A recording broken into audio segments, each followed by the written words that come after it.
aim at our deadly asteroid and... Oh, the asteroid destroyed the... It's time for some more Kurzgesagt. Specifically, can humanity stop a planet-killer asteroid? Well, it depends how much advance notice we got. For those of you who don't know me, I'm Tyler Folse. I'm a nuclear engineer with a little over 10 years of experience in the commercial nuclear power industry. From engineering to operations to emergency response.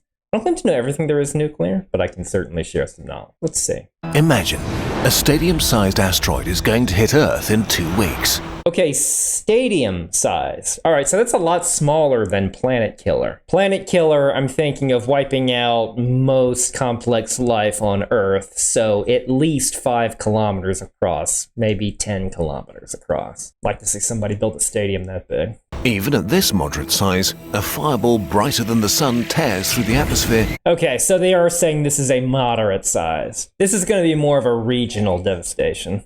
At 60 times the speed of sound, and the destructive power of 4,000 Hiroshima bombs flattens cities, killing millions. Okay, 4,000. So 4,000 times stronger than the bomb used on Hiroshima. Hiroshima was about 15 kilotons, so this figures out to 60,000 kilotons or 60 megatons. This would make it more powerful than the most powerful nuclear weapon ever detonated, which was 50 megatons, so this would be about 20% bigger. However, there's a challenge when it comes to equating damage as a multiple of Hiroshima bombs. It doesn't take into account the coupling of the kinetic energy of the asteroid to air blast, fragmentation in the atmosphere, and ground coupling. It's a decent order of magnitude estimate, but the method's a little different. This isn't science fiction. Many killer asteroids were only spotted at the last moment. In 2019, asteroid OK, as big as a 30-story building, was discovered just 1 day before it grazed Earth closer than some of our satellites. That's okay. Last year, the even larger asteroid MK was spotted 13 days before it passed us closer than the Moon. If they'd have hit Earth, they would have unleashed the destructive power of 3,000 and 9,000 Hiroshima bombs. What? 9,000? Memes aside, like I said, the energy is going to be distributed a little bit differently, but... Stunningly enough, humanity doesn't really have a plan for this. Scientists have devised all kinds of tricks to push dangerous asteroids away, painting it so sunlight will deflect it, landing thrusters to steer it, scorching it with lasers, or even crashing spacecraft into it. But they all have a big problem.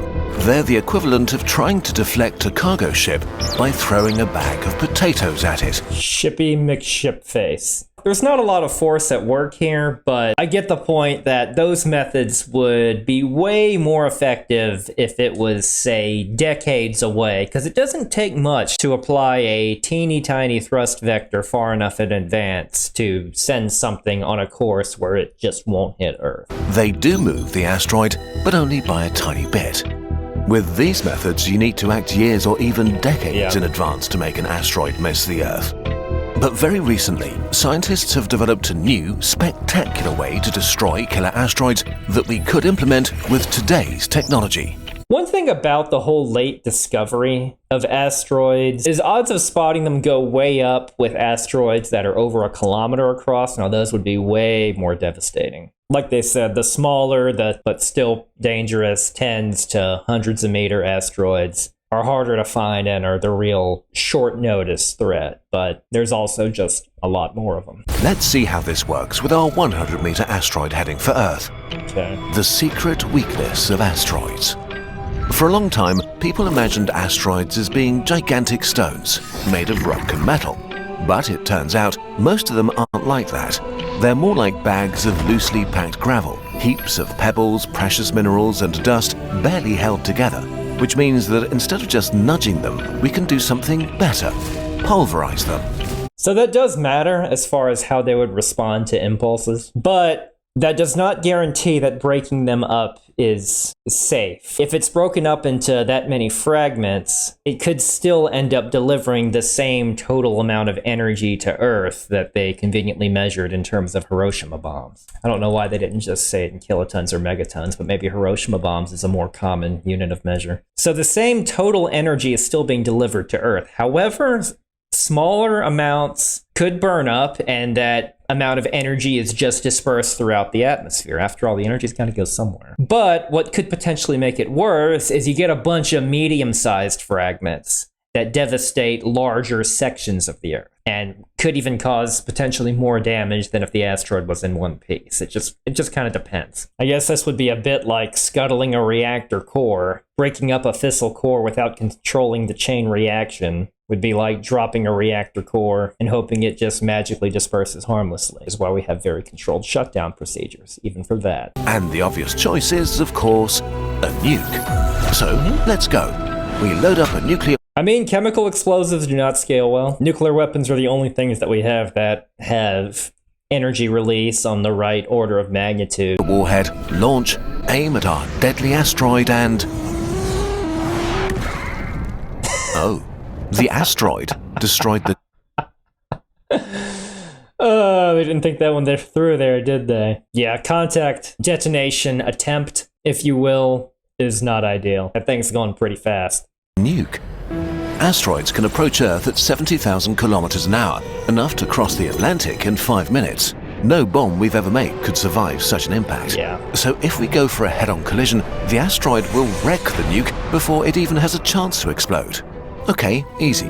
Let's explode the bomb before it touches the asteroid. Sure. Scientists have estimated the optimal distance, which for our 100-meter killer friend would be a few tens of meters above the surface. Launch, set the timer, and... Set the timer.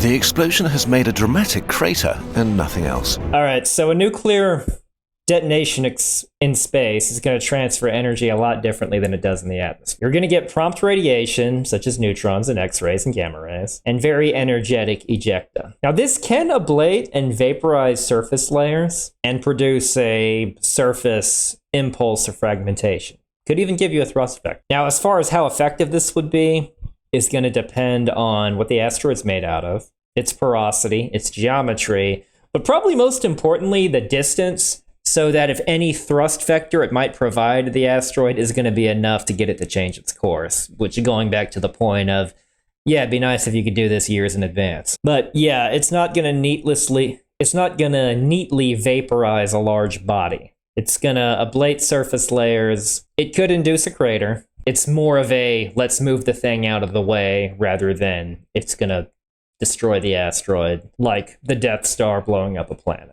We're just not dealing with firepower of that magnitude. Unfortunately, in space there's no air to carry a shockwave, so most of the explosion's energy is lost. The rock will still hit us in 2 weeks, only a few... Not lost, but in the form of radiation that is less useful. I kind of get what they mean. ...kilometers to the left.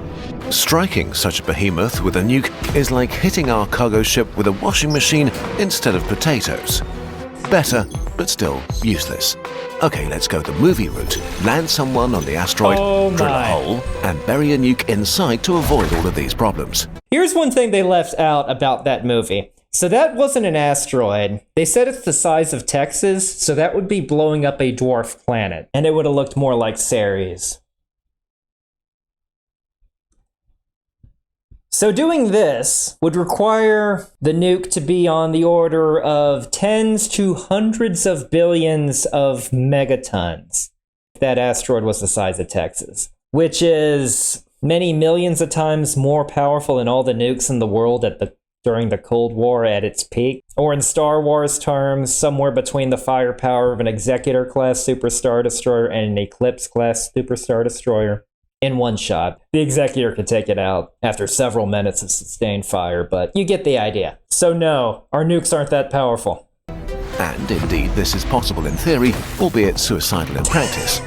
Landing on any space body is a nightmare, even on fairly big Mars, whose surface we know almost perfectly. Roughly 70% of our attempts have failed.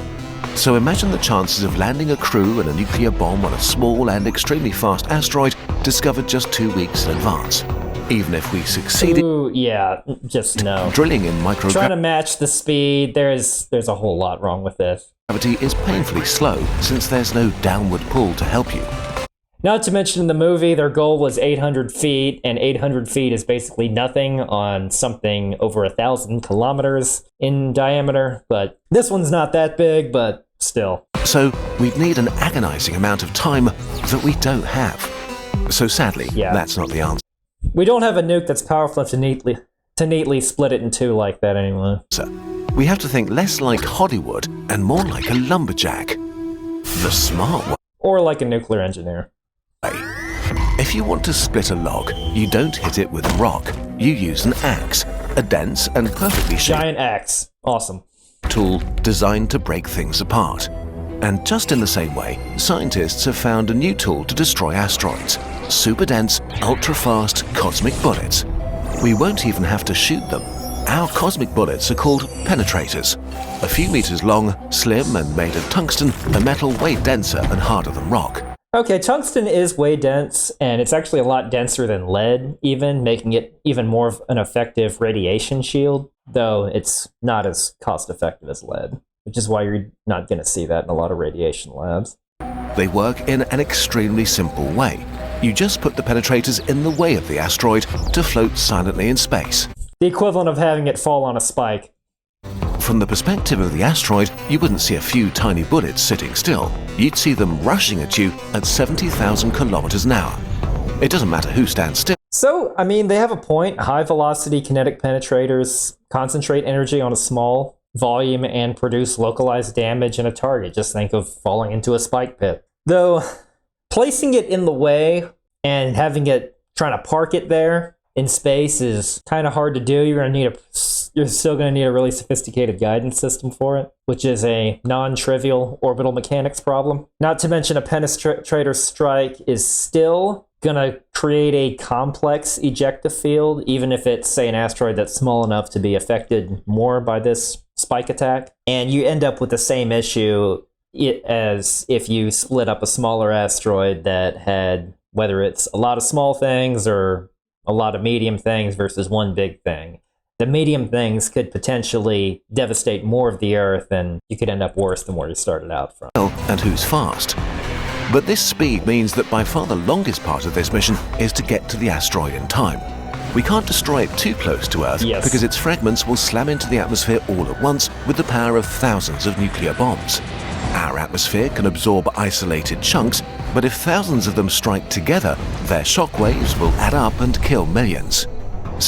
And that's all just going to depend on how the thing fragments. Instead, we need to get it one day before impact, when the asteroid will be nearly 2 million kilometers away. Man, that's going to require pre-positioned assets or very fast orbital launch infrastructure, which we don't have. Though, like they said earlier, technically not much of a technology gap, but an infrastructure gap can be just as problematic. More than 4 times further than the moon. A vast distance, but doable. The other thing is if it's further away, it becomes a harder target to hit, because if you think about it, every approaching asteroid is going to have a margin of error in terms of how it's approaching, in addition to each of these shards that you launch at the thing. So that's kind of the trade-off you're dealing with. It's still the safest to just knock it off course, provided you have enough time. And that could be done with a nuclear detonation early enough in advance, but on a budget, this might be one of your last-ditch efforts. Our current rockets can cover this in about a week. We'll just send one penetrator about 2 meters long and weighing 2.5 tons. Once our rocket arrives, it puts the penetrator in place to cause maximum damage, and then we wait. A tiny speck of light. They're probably going to want to have their own guidance systems or course correction in case anything happens to change on that voyage for a week. Appears in the vast distance, and then suddenly it's here, shooting at us faster than the speed of sound. We'll slow down time to see exactly what happens. The asteroid crashes into the penetrator so fast and with so much violence that the power of 120 metric tons of TNT is released into the asteroid. The rock vapor. So just tons, not megatons. All right, yeah, we're just dealing with and the tungsten melts away, carving a wound that tunnels through the asteroid. The damage is too much, and with all of this energy looking for a place to go, the asteroid is blasted into thousands of pieces. The debris spreads out into a diffuse cloud. A day later, the fragments hit Earth, dispersed over hundreds of thousands of square kilometers, and turning an apocalypse into a mostly harmless show of cosmic fireworks. So this is your best case scenario here. And that it was the right material, the right angle, the right shard size, that sort of thing. So if we prepare and get everything ready, spotting a killer asteroid with 2 weeks' notice would be enough. But they're still talking about the 100 meters one, right? this was just a small asteroid. What if we face a cosmic mountain, a planet killer carrying the destructive power of tens of thousands of nuclear arsenals? Tens of thousands of arsenals. Okay, when I think of planet killer, I'm thinking of, the one that wiped out the dinosaurs, at least 5 kilometers, maybe 10. I mean, you can scale up from there. You can go all the way up to Texas if you wanted to in the case of the Armageddon movie. The non-avian dinosaurs would tell you about it, but they're dead. What if it is a planet killer? I like to think the dinosaurs did what they tried to do in the Armageddon movie and were not successful. I'm just kidding. Killers are objects so vast and powerful that they would end most life on Earth in a single strike. The most dangerous ones are comets from the outer fringes of the solar system, so distant and dark that tracking them is impossible. Comets are dirty ice balls the size of mountains, more fragile If you could track them from that as far away as Oort, though, you'd have a pretty good idea, which, yeah, would require mapping a lot of objects at that point. Pure rock, but also much faster and violent, traveling at around 140,000 kilometers per hour. In 2020, the comet Neowise, with the power of 6,000 times all the nuclear bombs on Earth, was discovered just 4 months before its closest 6,000 times 15,000. Interesting they're measuring it in terms of nuclear warhead, because they're not all created equally. I don't know why they're shying away from using numbers like megatons. approach to Earth. What if we find such a beast 6 months before it's going to crash into us? Do we have a chance of surviving this? Unfortunately, this would be extremely hard for a bunch of reasons. First of all, our planet-killer comet has so much more mass than a tiny killer asteroid that simply breaking it into millions of pieces would not help us that much. You might need to try to intercept it as far out as Oort, which would take many decades, over a century. The chunks that hit Earth would still be massive and numerous enough to set the sky ablaze and kill most life on Earth. So we need to make most, if not all of its fragments completely miss Earth. Yeah, if this one was detected only months out, then options are pretty limited. But to do that, we need to destroy it much further away, as far away as Mars. And to destroy a mountain, we need way more penetrators. Hundreds of thousands. And this is, well, a huge problem. So the real mitigation strategy would be to detect this thing years to decades out. So you can apply small nudges, which small on that, we're probably still talking gigatons, well in advance, just to get it to move a few millionths of a degree off of its trajectory. But yeah, if you try to do something like this, you're really just going to need the scale of your anti-asteroid production and launch sequences in order to move substantial masses of those things fast. To travel this far and to transport this much payload, we need at least 24,000 super heavy rockets. As of today, humanity has 2. And they're not really finished yet. Even if all the industries in the world do nothing but switch to building rockets, we wouldn't finish in time. If we actually discovered a planet killer today, there's literally nothing we could do about it. Except, maybe if we combine penetrators with a bit of Hollywood and our old friend the nuclear bomb, there is still a way. For this plan to work, we basically need to have all the parts ready beforehand. A rocket like NASA's SLS, the one planned to take astronauts to the moon, loaded up with everything we need, ready to launch. As soon as the planet killer is spotted on its way to wipe us out, we launch a single rocket to meet it. For 5 long months, it travels through the nothingness of space as life on Earth nervously continues. Finally, it reaches its destination a bit beyond the orbit of Mars. Now, we deploy 5 massive penetrators in sequence, one perfectly lined up 2 kilometers after the other. Okay, so they mentioned these are going to be a lot bigger, alright. The engineering challenge of aligning and timing this correctly is horrendous, and we only have one attempt. So, a few very brave astronauts go on this one-way trip. At least they're not sending drillers up there. To supervise the process with no way home. Nervous hours pass as all of humanity watches the skies and screens. And then the moment comes. The icy mountain of death appears in full, and then it's already here. Yeah, I mean, I know they're making this as kind of a speculative joke, but yeah, needless to say, operationally heroic, requires a lot of Hollywood plot armor, and operating in deep space with human crews or ridiculously sophisticated, highly reliable robotic systems with extreme precision, extreme timing. And somehow we knew everything about the geologic structure of this asteroid. All right. Downtime again. The comet smashes into the first penetrator at 140,000 kilometers an hour, unleashing the power of 2,000 tons of TNT. Ice, rock, and tungsten liquefy in an instant as the energy of the impact eats itself dozens of meters deep into the mountain. Here's the second one, perfectly hitting the same spot, punching directly into the crater, smashing, melting, drilling. The third and fourth penetrators repeat the process again, now smashing a tunnel about 100 meters deep. The Death Star trench run repeated multiple times. They struggled to do that with Star Wars technology. More Star Wars references than I thought in this video. But this time, this is just a scratch on the surface of the monster. The comet is not really damaged yet. Oh, yeah. And then comes the final penetrator and its toxic load. 300 megatons in nuclear warheads.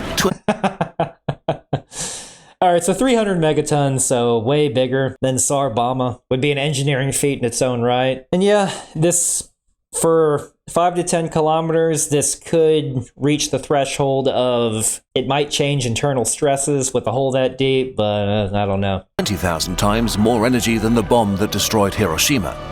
It travels deep or 6 times more powerful than the largest bomb ever detonated. Into the tunnel, and just before it hits the end, it explodes. This time, the nuke works. Instead of hitting nothing in the vacuum, the energy of the explosion smashes into rock and gravel and ice. On top of vaporizing it from the inside, there's so much shock and push and punch that a frozen world billions of years old dies from within, turning into a cloud of millions of fragments spreading in all directions. Again, we're talking absolute best case scenario. It's conceptually plausible, and again, if it's at the higher end, you're going to need to scale this up to, I don't know, a few teratons of TNT. But still, I'd put this in the category of way more plausible than the Armageddon movie. Humanity is saved. To make this happen in reality would take unprecedented planning and precision, and yet it's possible. Not in a century with sci-fi technology, just with the rockets, engineering, and knowledge we already have today. It'd be easier to just detect this thing earlier, though. At that point, you can use smaller bumps, gravity tractors, and the laser ablation that they mentioned earlier. But yeah, I wouldn't hold my breath on this method. But hey, that was an interesting narrative. Thanks so much for the recommendation, and thanks so much for watching. I'll see you next time.